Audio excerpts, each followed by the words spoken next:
a never-ending battle for truth, justice, and the American way. Hi, and welcome back to SOS Podcast. Today, again, with me is Shoalin, the Allen. And today is story time. But first, before I get to the story, I want to give our first experiences, not our first, just our early experiences with comic books. And I know I've been in it for a while, and you're just getting into it hardcore. Yeah, definitely. So, I just want to know, what do you like about it?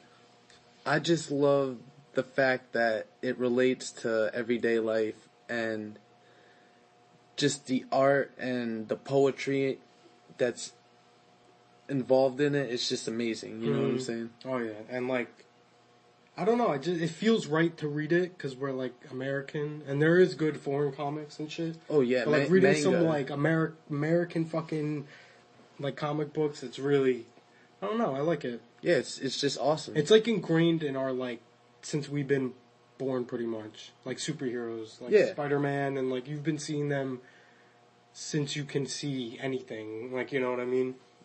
Yeah. With me, you gotta start young.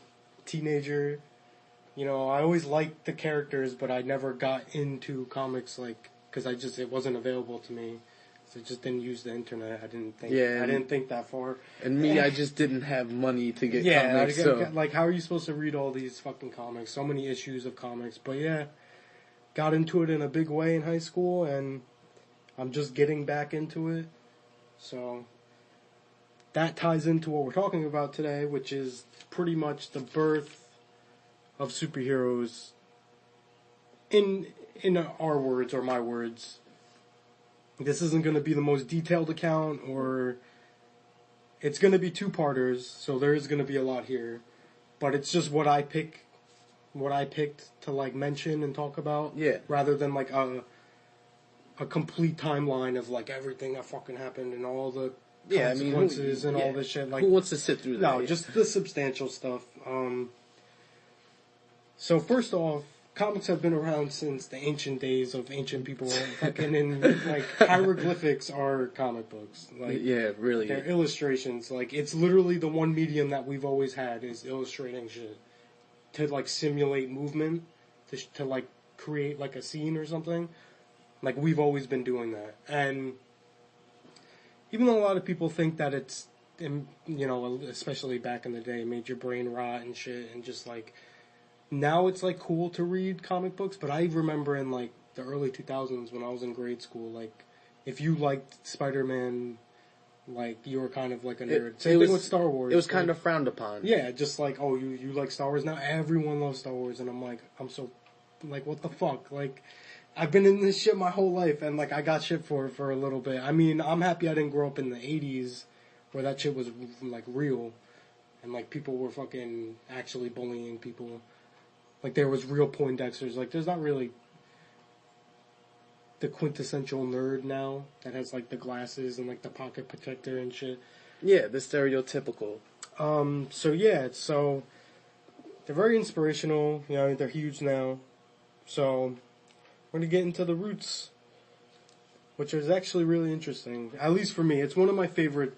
It's I really like video game history, but it doesn't hold a candle to this, because this shit's been going on since the early 1900s. You know what I mean? So let's get into it.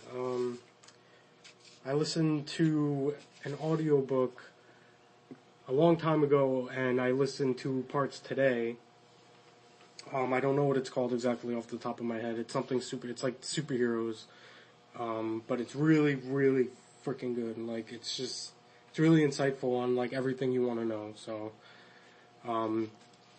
basically, the common conception of comics, American superhero comics, we're not going to do it all, because there's a lot. Oh, yeah. But we'll just do the superhero. So, in the 1920s, it was a horrible time to be alive. It was a booming period, but it wasn't ideal to live in certain areas and shit like that, just like it is today. But no one, people wore brown and gray dresses every day. Women and men wore just black and fucking gray suits. Like, there was no color.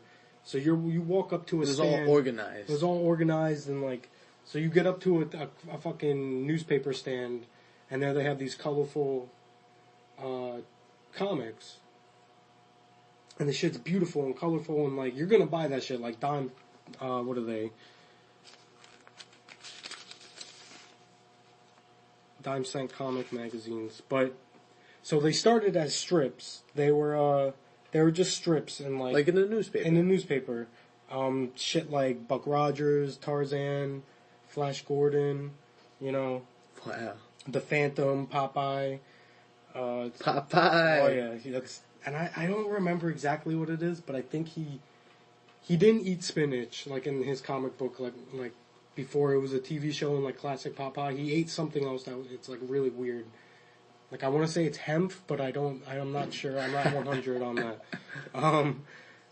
So what was called the funny papers, or the funnies, was some guy took comic strips and... Sorry about that, technical difficulties, yeah. Not really, but... So as I was saying, they took the comic strips and they put them into just a book that were like, I don't know if I think they were full pages, but they were called funny papers. Yeah. And they're really successful because just who knew people would want just a whole book of just art of comics instead of buying like the newspaper or whatever. And that really took off, and everyone was reading the funny papers, like everyone, and like it's like quoted in movies and stuff, like the funny papers. So convenient in newspapers and everything. And it's like, I mean, at the time, like, it was a dime, that was a lot of money. It wasn't a lot of money, but it wasn't a dime like it is now, you know what I mean? Yeah, the currency was definitely different. It was so different. So then from that came the pulp strips, and just pulp. I'm not sure if it was full-page comic books, it probably was, or collections of strips of just pulp shit. And, like, that's just, like, that's more of the same, like, Flash Gordon, and, like, you know, kind of noir shit, and, like, no, not that, that's too, I was thinking of, like, Tales from the Crypt, but that's not till much later.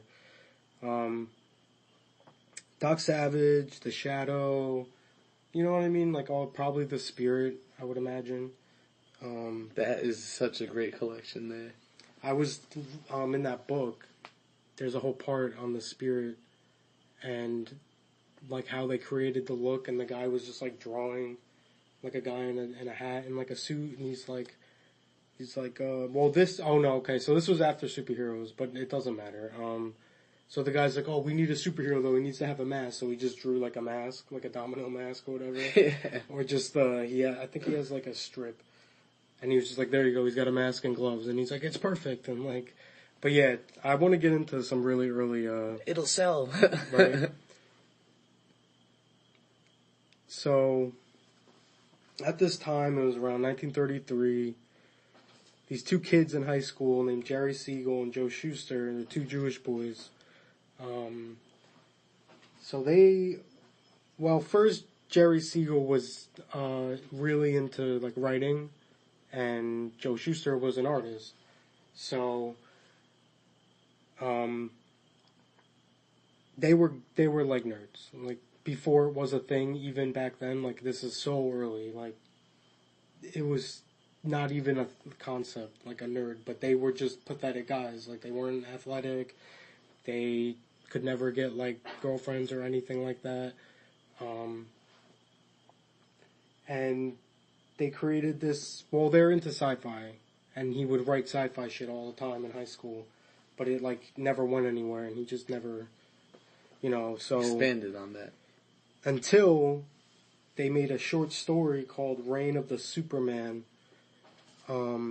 which was written by Siegel and illustrated by Shuster, and it's about it's like this bald guy who gains psychic powers from an experiment, and, like, he, like, turns into, like, a villain, like, towards the end. It has nothing to do with Superman, but that was just their first, like, idea, because they wanted to get in the comics. Why wouldn't they? And, like, also at the time, like, you couldn't go to college for this shit. You couldn't get paid, like, people were getting paid, like, so little a page. Like, you just got paid for the pages you did. Like, if you inked 20 pages, you just got paid 20 pages worth. Like, there was it's not like now where it's like, this particular author's comic, like, we gave him all the shit he needs, like, to create it. Like, no, it was just, like, companies just making shit, you know? So they like, they wrote a bunch of other stuff. I forgot what it was called, but they wrote some stuff.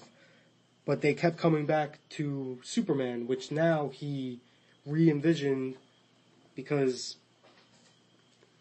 I mean, like, you're pathetic, you're unathletic, like, in a time where a man is, like, a man's man. Like, there is no, like, sissy boys, like, in the 30s, you know, where it's just like, oh, he's just a little, like, he's just not like that. Like, everyone has to be, like, a burly man, you know what I mean? Yeah.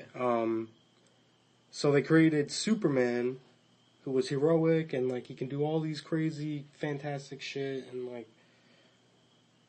so they created that, and it kept getting rejected. They just were like, no, we don't. This was before superheroes, too. Like, the most superhero was, like, Flash Gordon. You know what I mean? There was no capes.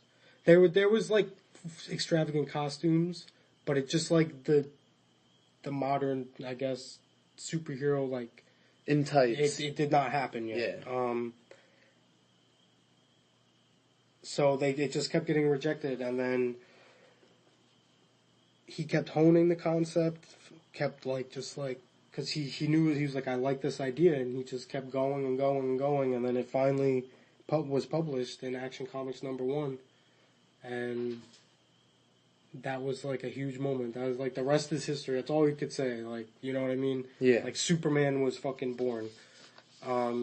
Superman took off like no other pop culture icon ever. It was so fucking popular when it came out.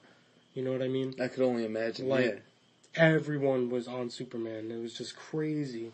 Just in this time, like, also in this time, the president was in a wheelchair, and he was a badass, like, and everyone knew it. Like, he was, like, people looked up to him, even though he was in a wheelchair. And it just, like, shows you, like, you know what I mean? Yeah. Like, he kind of had a secret identity, too, where he was, I think it's Franklin D. Roosevelt? Yeah. It might be him. Yep. Where he would be the president, and then in his private times, he's, like, in a wheelchair, like, all, like, you know, with polio and stuff. So that you know, that's a big reason why it took off. I mean, his costume is really colorful, like red, white, and yellow. I mean, red, blue, and yellow. I'm thinking of the flag. I got some other shit on him too that I wrote down. Oh yeah, so like he's also like an example or like a metaphor for like immigration to America. Especially, I mean, in the book I listened to where this guy's, it's a really awesome point. But he's like I like to think they created it just because of their Jewish heritage, and at the time, I'm pretty sure shit was like a little racy with the Nazis and stuff. Like, it was just starting in Germany, this shit. It was just getting heated. And so he's an alien, he's an immigrant to America. He comes from a place that's gone, pretty much like what the Germans were doing, like they're destroying everything. So like he comes from a place that's like destroyed. Wow. You know what I mean? Yeah. And he's written in the books to be like the ultimate American. You know what I mean? Truth, justice, and the American way. But he's an immigrant. He's not American. Yeah. You know what I mean? So that's a really cool point. These two like Jewish boys making this superhero out of their inhibitions and shit. And even the name Kal-El sounds Hebrew. You know? And like, I also learned too that the guys that created it didn't like create the Krypton stuff and his background really like in depth. Like that was created by entirely another person. Wow. But like the original Superman who couldn't fly, he didn't fly for the first 4 years of being in print. I think he only did that in the radio shows because it was out of necessity. Because they have to keep going from place to place, so like make him fly super fast. So that's Superman, huge fucking deal. Just superheroes created with one character, and everybody started copying him, and everyone had to have a cape, And that gave birth, right, to everything, to comics. They would not be here if it was not for Superman. They would be here in a different capacity. It's like superheroes wouldn't be as popular. It was just the timing. Just same thing when we get in episode 2 about Marvel.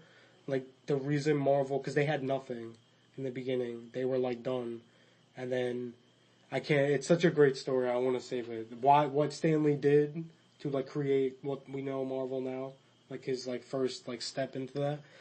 But so at that time, they tried to put a spin on it. Not really, but this guy Bob Kane just had a cool idea for a superhero, and it's Batman, of course, 1939. Good old Batsy. Oh man, I just think that's like crazy, like that this guy can't. I mean, there was a movie called, I think it's called The Bat, that like, I say like so much, it's so annoying.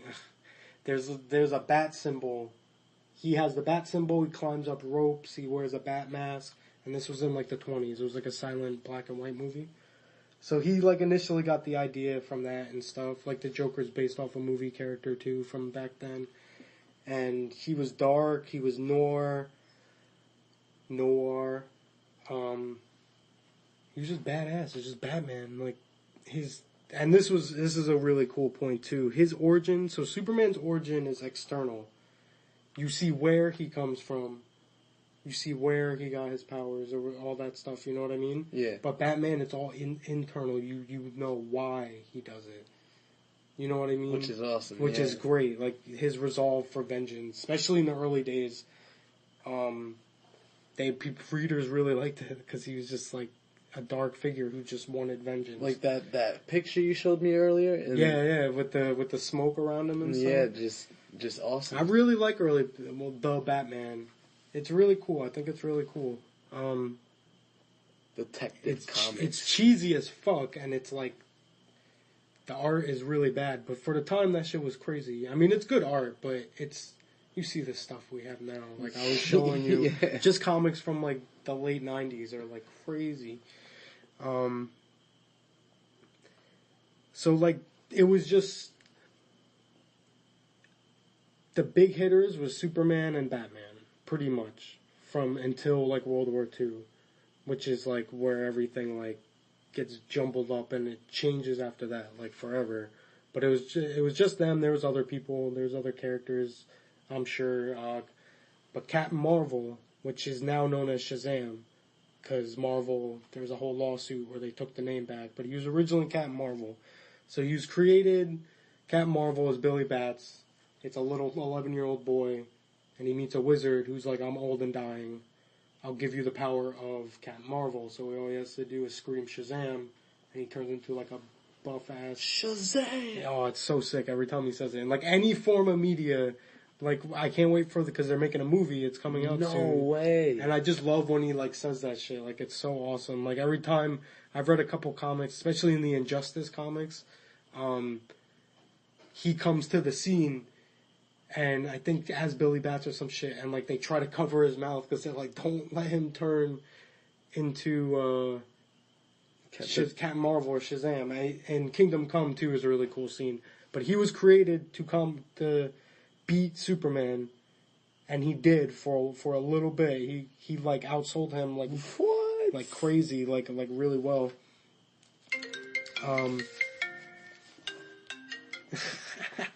Sorry about that.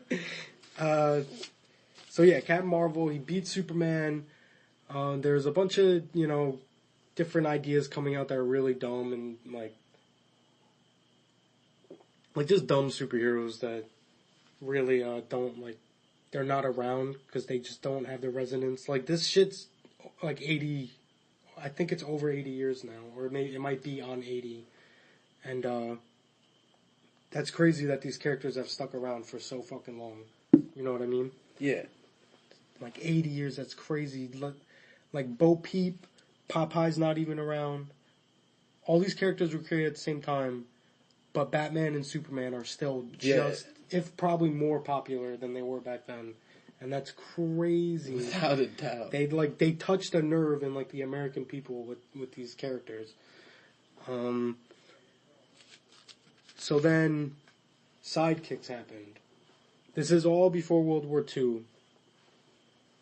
This was in, like, that uneasy period, but basically seeing, like, after most comic book readers were little boys at the time. Like, there was girls, too, because there was a lot of romance comics at the time, more than there is now.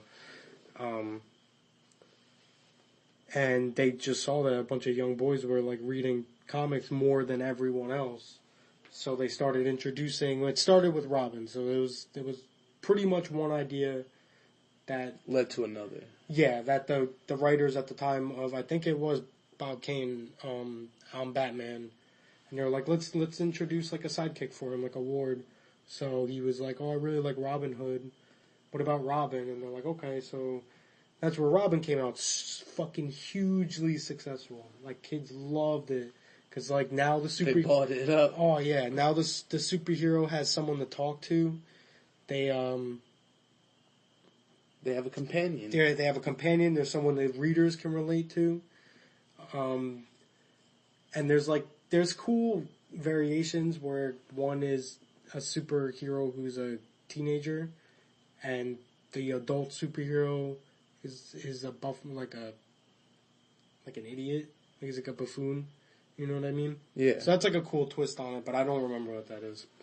And then around this time, I believe Wonder Woman was created. Wonder Woman was created like the day after Pearl Harbor or like the week of Pearl Harbor or some shit. She was not the first female superhero by far, but she was the most popular. Like, she's still around today. But her origin's so weird. Like, the guy that made it was a psychiatrist. A psychiatrist? He was a 40-year-old man. All these superhero characters up to this point were created by teenagers. Like, young bucks right out of high school. Like, Bob Kane was a teenager when he made Batman. And this guy that was like 40, he's like, let me take a crack at this. So he tried to, like, use all these techniques, I think, to make a certain female superhero. And he created a couple prototypes, and then he got down to Wonder Woman. And he was really weird, though. He lived... Do you know what I think it's a Muaj in Toile? Probably saying that horribly. No. Oh, what is it? I don't even think that's the word. It's where you have two wives, or like two husbands. Oh, okay, yeah. You like comfortably live with like two people. He like had that, and he has like this famous like speech or like thesis or whatever where he says it's in every man's like deepest desires to bind a woman, or they would realize if they bound women, or if women bound them they would like it. So he was like into bondage and shit. He was a really weird person. And most of her early comics, her early issues, she's always like wrapped up on the cover in like a hog tie with like a man like over her, like looking sinister as fuck and shit. Like, it was crazy. And evil shadow face. Yeah, like everyone loved it. Like, I don't know. It was a different time. But yeah, she eventually got better. It eventually got fixed and shit. So this isn't in any particular order, but I do want to mention that Captain America was created around shortly after Batman, 1940, by Joe Simon. He conceived of like an ultimate American like superhero, and it was originally Super American, but he didn't like it. Imagine that if his name was Super American. Super American. Right? And he's sitting there and he's like, oh, there's not a lot of captains in comics right now, so I'll call him Captain America. And that's catchy. And that's Marvel. This is Timely Comics. So there were Timely Comics, and then they got rebranded as Marvel in the 60s. Okay. Or even a little before that with like Stan Lee and shit. But at the time, yeah, it was Marvel. It was the ground roots of Marvel. They were called Timely Comics. That's where Jack Kirby... And was DC something before? So DC, I don't know exactly what it was originally called, but DC, I believe, comes from Detective Comics. Because they had Action Comics, and then they had Detective Comics. They probably had more. but they just, I guess, because Batman really took off, that they just either shortened it at one point. I don't know. I should have looked that up, but yeah, it definitely comes from Detective Comics. Yeah. But I don't know when they were branded as that. Probably the 50s, because that's when everyone got all camp. That's when Batman had the rainbow suits and all that, and like the light blue. His most popularity. Yeah. So then World War II happens. And all the superheroes... Oh yeah, also about Captain America, I can't believe I forgot it. His first issue, he's punching Adolf Hitler in the face. Issue number 1. It sold nearly like 1 million copies. And in such a like volatile or really bad time in America, because of the war, the imminent war, he just took off because everyone was so fucking patriotic. And so World War II happened, and all the comic heroes went to war, pretty much. And in this book, they were talking about, like, the soldiers loved fucking superheroes. They loved it because they love to read that shit of them. They're basically superheroes themselves. Yeah, and like they're sitting there reading like Captain America, like invading like a Nazi camp and like punching all these dudes in the face, and like, you know, it's awesome. Relatable, yeah. Yeah, but a change definitely happened during that. Like, it definitely, because of that war, like, one, I think there was less people home who were reading, and all the people were there, but when they came back and we won the war, it was like a peak. Like, superhero comics at the time... skyrocketed. No, like, it kind of, like, had a dry spell, because everyone came home and they're like, alright, we're kind of done with these comics.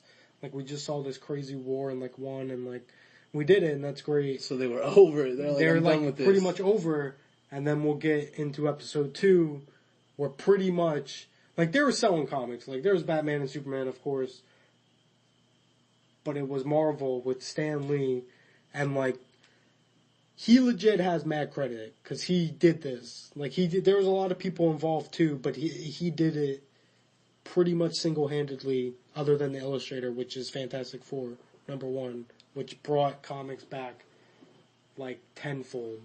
And it's just been crazy ever since then. And that's pretty much, like, I don't want to call it a bridge. Like, just, like, my version. Yeah. Whatever I gathered that I was like, this is interesting, and, like, I want to write it down.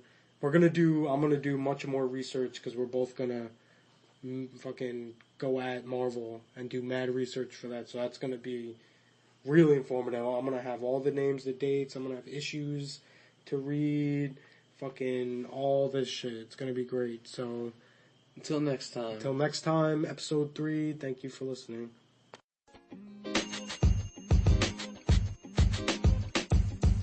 The podcast you just heard was recorded with Anchor. If you want to make your own, download the Android or iOS app completely free from anchor.fm/podcast. That's anchor.fm/podcast.